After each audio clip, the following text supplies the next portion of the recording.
First, that Jesus of Nazareth regarded himself as the unique, divine Son of God. And secondly, that his divine self-understanding was vindicated by his resurrection from the dead. Let's talk first about whether Jesus of Nazareth regarded himself as God's unique divine Son, or only as a prophet, as Muslims claim.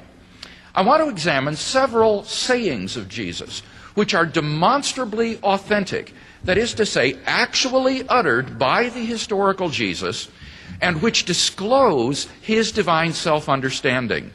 In fact, today the majority of New Testament scholars believe that among the historically authentic words of Jesus are claims that reveal his divine self-understanding.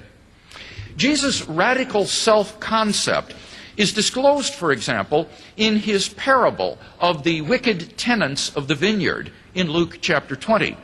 Even skeptical scholars, like those in the Radical Jesus Seminar, admit the authenticity of this parable. In this parable, the owner of the vineyard sends servants to the tenants of the vineyard to collect its fruit.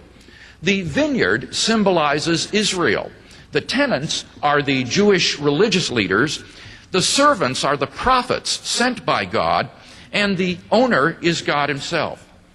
The tenants beat and reject the owner's servants.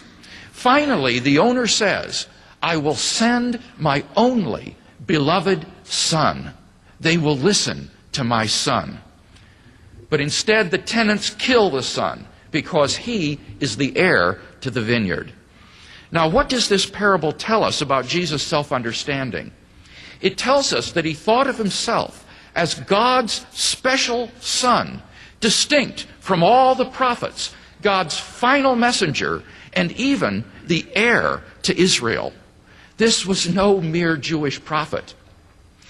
Jesus' self-concept as God's unique son comes to explicit expression in Matthew 11:27.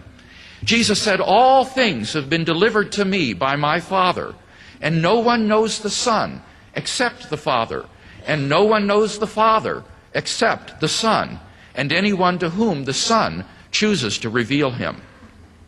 Again, there's good reason to regard this as an authentic saying of the historical Jesus. It's drawn from an old source which is shared by Matthew and Luke, which scholars call the Q document. Moreover, it's unlikely that the early church invented this saying, because it says that the Son is unknowable. No one knows the Son except the Father. But for the post-Easter church, we can know the Son. So this saying is not the product of later church theology. But what does this saying tell us about Jesus' self-concept?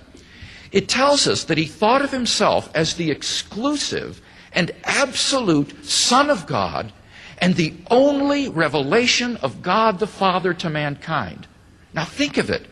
If Jesus wasn't who he claimed to be, then he was crazier than Jim Jones and David Koresh put together. Finally, I want to consider one more saying.